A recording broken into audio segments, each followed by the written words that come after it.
আসসালামু আলাইকুম। আমার নাম মোহাম্মদ আশিক আহমদ, গ্রাম তেলিগিরি দরবস। আমি অনেক গরিব অসহায় ফ্যামিলির ছেলে।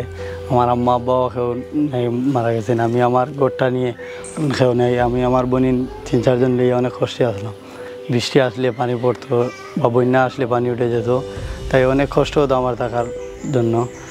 এই 1 নম্বর লোক আমার গোটটা দেখে তারা আমার এই গোটটা উপহার দিছে। এখন আমি মোটামুটি আমি এটা অটো বাইক চালাই, অটো গাড়ি চালাই। এই গাড়ি দিয়ে আমি ইনকাম করি, আমার ফ্যামিলি চালানো সম্ভব হয় না।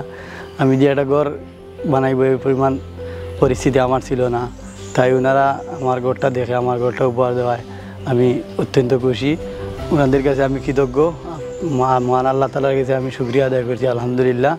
আর আমি চাই এরকম আরও গরিব অসহায় লোকদের সেবা করার জন্য আমার অনুরোধ করছি। আল্লাহ তাআলা তারা যেন ভালো করেন, এই প্রত্যাশা রাখি। তাদেরকে আরও বেশি বেশি তৌফিক দান করেন, আমিন। আর আমি আপনাদেরকে অসংখ্য ধন্যবাদ জানাচ্ছি।